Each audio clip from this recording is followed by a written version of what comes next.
అందరికీ శుభోదయం అండి. చక్కగా మనం చైత్రమాసంలోకి అడుగు పెట్టేసాం. కుంభరాశి వాళ్ళ ఫలితాలు తీసుకుందాం. మనకి గంటల పంచాంగం ప్రకారం చూసుకోవాలంటే ఏప్రిల్ మాసం అనుకోవచ్చు. కుంభరాశి జన్మించిన వారికి ఈ నెలలో ఆర్థిక విషయాల్లో చాలా అనుకూలంగా ఉంటుంది. అనేక ఇతర విషయాల్లో జాగ్రత్తగా ఉండవలసిన అవసరం ఉంటుంది. కుటుంబ సంబంధాలపై మరియు చెడు సమయాల యోచన ఉంటుంది. కాబట్టి మీరు జాగ్రత్తగా ఉండాలి. ఆర్థికంగా మంచి పరిపుష్టి అయితే కలుగుతుంది.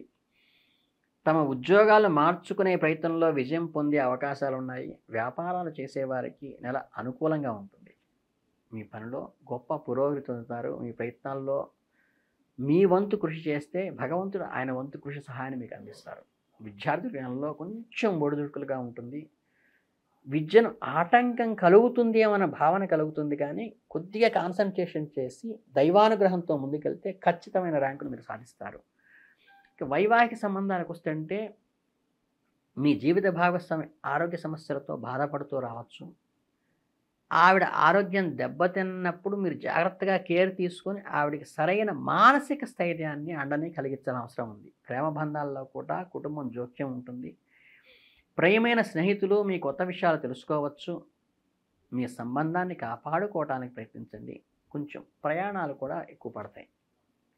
ఉద్యోగ కోణంలో చూస్తే ఉద్యోగాలు చేసేవారికి కొన్ని సవాళ్ళను ఎదుర్కొంటారు. మీపై కొందరు అసూయతో మీకు ఇబ్బంది కలిగించాలని చూస్తారు. ఉద్యోగంలో బయటపడండి దాని నుంచి. ఏప్రిల్ 3 నుంచి మీ ఇంట్లో కర్కాటకంలో ప్రవేశించడం వల్ల నీచరాశులు అయిన వల్ల ఉద్యోగంలో మార్చుకోవాలనుకుంటే ప్రయత్నించండి, తప్పులేదు. మొదటి వారం తర్వాత మీ శత్రువులపై ఆధిపత్యం చలాయించగలుగుతారు. మీకు ఏమీ చేయలేరు వాళ్ళు. అలాగే బృహస్పతి దృష్టి నెల మొత్తం మీ 10వ ఇంటిపై ఉండటం వల్ల చక్కగా దశమ స్థానంలో ఉన్నతాధికారుల సహాయమే మీకు అండగా ఉంటుంది. వాళ్ళే మిమ్మల్ని జాగ్రత్తగా ఒడ్డునేస్తారు. అలాగే మీతో పనిచేసే సహోద్యోగులతో ఎవరైనా మీకు వ్యతిరేకంగా మారే అవకాశం ఉంది, కాబట్టి జాగ్రత్త తీసుకోండి. 7వ ఇంటి అధిపతి అయిన సూర్యుడు నెల ప్రారంభంలో 2వ ఇంట్లో శని, శుక్రు, బుధుడు మరియు రాహులతో పాటు ఉండడం వల్ల 14వ తేదీ నుండి ఉన్నతమైన రాశిలోకి రావటం వల్ల మీరు వ్యాపారంలో గొప్ప పురోగతి సాధిస్తారు. రోజు రోజులో పురోగతి సాగిస్తుంది. ఎంత ఎఫర్ట్ మీరు పెడితే అంత ఫలితాన్ని పొందే అవకాశం ఉంది. కొంతమందికి వ్యతిరేకులు మీరు ప్రతిష్టను దెబ్బతీయడానికి ప్రయత్నించినప్పటికీ మీ పట్ల మీకు విశ్వాసం, ఆత్మవిశ్వాసంతో ముందుకెళ్ళండి. మీ ఆర్థిక పరిస్థితిని పరిశీలిస్తే నెలలో ఆర్థికంగా అనుకూలంగా ఉండే అవకాశం ఉంది. మనకి ఈ చతుర్థ స్థానంలో 2వ ఇంటి అధిపతి అయిన శుక్రుడు మరియు బృహస్పతి మధ్య రాశి మార్పులు యోగస్థితిని కలిగిస్తుంది. అలాగే మీరు 5 గ్రహాలు ఆర్థిక పరిస్థితిని బలోపేతం చేయడానికి ఉపయోగపడతాయి. అలాగేంటంటే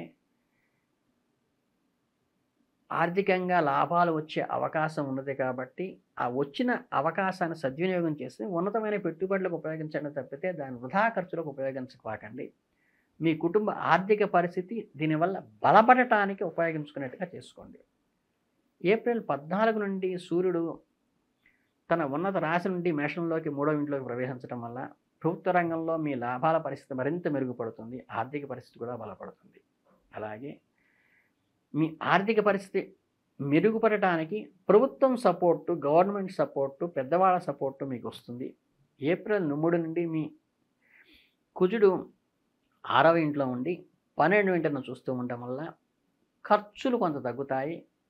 ఖర్చుల ఆదాయం వల్ల మీ ఆర్థిక పరిస్థితి బలపడుతుంది. గతంలో స్టాక్ మార్కెట్లో చేసిన పెట్టుబడులు కూడా ఆర్థిక ఉపశమనాన్ని మీకు కలిగిస్తాయి. అలాగే రాశి అధిపతి అయిన శని నెల మొత్తంలో 2వ ఇంట్లో సూర్యుడు, రాహువు, శుక్రుడు మరియు బుధుడితో కలిసి ఉండటం వల్ల ఆరోగ్యంలో ఒడిదుడుకులు అయితే వస్తాయి, ఇబ్బంది ఏం లేదు. దాని నుంచి మీరు వైద్యుడి సహాయంతో బ్రహ్మాండంగా బయటకు వస్తారు. మనకి అలాగే మీ స్వభావంలో కొంత పెరుగుదల, ఆరోగ్య సమస్య నుండి మెరుగుపడే అవకాశం కూడా తర్వాత పక్షంలో వస్తుంది. రాహువు మరియు కేతుల ప్రభావం వల్ల మీ ఆహార సంబంధమైన సమస్యలు, ఏదైనా సమస్య వెంటనే పరిష్కరించగలుగుతారు. మీ జీవిత భాగస్వామి ఆరోగ్యం కూడా కొంత సమస్యలు ఎదుర్కోవలసి రావచ్చు. కనుకంటే ఆరోగ్యాన్ని మెరుగుపరుచుకోవడానికి నిరంతరం సమీకృత ఆహారము టైమ్లీ తీసుకోవటం చేసుకోండి. ఏప్రిల్ 12 తర్వాత, పౌర్ణమి తర్వాత ఏంటంటే మిమ్మల్ని మంచిగా వేధిస్తున్న సమస్య నుండి కూడా సంపూర్ణంగా బయటపడిపోతారు. మానసిక ప్రశాంతతతో పాటు ఆరోగ్యం కూడా మెరుగుపడుతుంది. దీర్ఘకాలిక వ్యాధులతో బాధపడుతున్న వారికి కూడా ఉపశమనం కలుగుతూ దిశగా వెళ్తారు మీరు. అలాగే ప్రతికూల ఆలోచనలకు దూరంగా ఉండండి. అంటే ఆప్టిమిస్టిక్‌గా మారండి. పెసిమిస్టిక్ నుంచి మీరు మైండ్‌ని సెట్ చేసుకుంటే చాలు. మీ మనస్సులో ఉన్న నూతన ఆలోచనలు మానసికంగా కార్యరూపం దాల్చే అవకాశం ఉంది. మీరు గత కొంతకాలంలో అనుకుంటున్న పనులు ఈ మాసంలో విజయవంతంగా పూర్తి చేస్తారు. నూతన ప్రాజెక్టులకు శ్రీకారం చుట్టే అవకాశం ఉన్నది.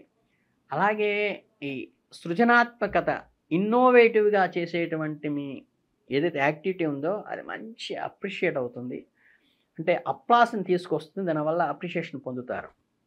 అలాగే మీరు కొత్త అవకాశాలను దుర్వినియోగం చేసుకోబాకండి. కొత్త వ్యక్తులతో పరిచయాలు ఏర్పడతాయి. వాటి ద్వారా మీకు మేలు జరుగుతుంది. సమయాన్ని వృధా చేయకుండా వచ్చిన అవకాశాలను అందిపుచ్చుకోండి. విద్యార్థులైతే గనక కొత్త స్నేహాల విషయంలో కొంచెం జాగ్రత్త వహించి తరువాత దాన్ని బలం చేసుకోండి. ముందు విద్య మీద కాన్సంట్రేట్ చేయండి. ఈ విద్యార్థుల యొక్క తల్లిదండ్రులు కూడా ఆ విద్యార్థులను గమనిస్తూ ఉండండి. మీ నైపుణ్యాన్ని మెరుగుపరుచుకోవడానికి మీ తోటి విద్యార్థుల్లో మీరు కంబైన్డ్ స్టడీ చేయటానికైతే మంచిదే, కానీ వాటి కోసం సమయాన్ని వృధా చేసుకోకుండా చూసుకోండి. మీ ఆదాయం స్థిరంగా ఉంటుంది. అనవసరమైన ఖర్చులు తగ్గించుకోవడానికి ప్రయత్నించాలి. అలాగే పెట్టుబడికి అనుకూల సమయమే. భవిష్యత్తులో కోసం పొదుపు చేయటం కూడా చాలా మంచిది. అలాగే ఒక ఆహ్వానం మిమ్మల్ని ఒక రకమైనటువంటి సంతృప్తి స్థితికి తీసుకొస్తుంది. భాగస్వామి సలహాతో మాత్రమే ఆ విషయంలో మీరు ముందుకెళ్ళండి. అలాగే మీ మాట ఏదైతే ఉందో దాన్ని కొంచెం అదుపులో ఉంచుకోండి. క్వారల్స్‌కి దూరంగా ఉండండి. మానసిక ఒత్తిడి నుంచి తగ్గించుకోండి. కుటుంబ సభ్యులందరూ మీకు అండగా ఉంటారు. వాళ్ళ సహాయం తీసుకుని ముందుకు వెళ్ళండి. అలాగే మానసిక ప్రశాంతత కోసం చక్కగా మెడిటేషన్ లాంటివి చేయండి. చక్కగా సూర్య నమస్కారాలు చేసుకోండి. శారీరక దారోగ్యం, ఆరోగ్యం కావస్తుంది. వాస్తుదోష నివారణకి అనివార్యం కావచ్చు. మీ ఇంటిని పరిశుభ్రం చేసుకోవడం కూడా మీకు అవసరం. అలాగే ఉపాధ్యాయులు ఏదైతే ఉంటారో వాళ్ళకి స్థానచలనం కలిగే అవకాశం ఉంది. వ్యాపారాల్లో లాభ నష్టాలు సమీక్షించుకోండి. ఉమ్మడి వ్యాపారాలు అంటే ఏంటంటే పార్ట్నర్షిప్ డీడ్‌తో కానీ మేనేజింగ్ డైరెక్టర్స్ అంటే ఒక కంబైన్డ్‌గా వ్యాపారం చేసేవాళ్ళు మీకు పత్రాలు మంచి విలువైన పత్రాలు మీకు అందుతాయి. కొత్త వ్యాపారాలు ప్రారంభించడానికి అనుకూలంగా ఉంటుంది. మీకు నెలలో ఇంకేమైనా పరిష్కారాలు ఏమైనా అవసరమైతే అంటే లక్ష్మీ మంత్రాన్ని జపించడం కానీ, చక్కగా ఈ ఈ అమ్మవారి గుడి ఏదైనా సరే గుడికి వెళ్ళి సాత్వికమైనటువంటి అమ్మవారి ఆరాధన చేయటం మంచిది. అట్లాగంటే దానిమ్మ పండుని దానం చేయటం వల్ల కానీ, అలాగే మీకు పశుపక్షాదులకు వాటర్ అంటే ఏంటంటే నీళ్ళని ఇవ్వటం వల్ల కూడా ఈ కర్మ సిద్ధాంత ప్రకారం అత్యద్భుతమైన ఫలితాలను పొంది మీ ఈ దోషాలన్నీ నివారణ అయి ముందుకెళ్ళడానికి ఉపయోగపడుతుంది. కాబట్టి ఈ కుంభరాశి వాళ్ళు చక్కగా నిండు కుండలాగా ఈ చైత్రమాసం అంతా కూడా చక్కగా వృద్ధిలోకి వస్తారు. మీరు ఎవ్వరికీ భయపడాల్సిన పని లేదు. విద్యార్థుల విషయంలో కొత్త స్నేహాలతో టైం వేస్ట్ కాకుండా చూసుకుని ముందుకు వెళ్ళినట్లయితే మీ ఆశయం మీద, మీ లక్ష్యం మీద కనుక మీ మనసు పెట్టినట్లయితే ఉన్నతమైనటువంటి ర్యాంకులు పొందే అవకాశం ఉంది. కాబట్టి మీ అందరికీ శుభాభినందనలు తెలియజేసుకుంటూ ఈ చైత్రమాసం మీకు మంచి ఫలితాలను ఇవ్వాలని కుంభరాశి వాళ్ళకి కోరుకుంటూ మనస్ఫూర్తిగా ధన్యవాదాలు.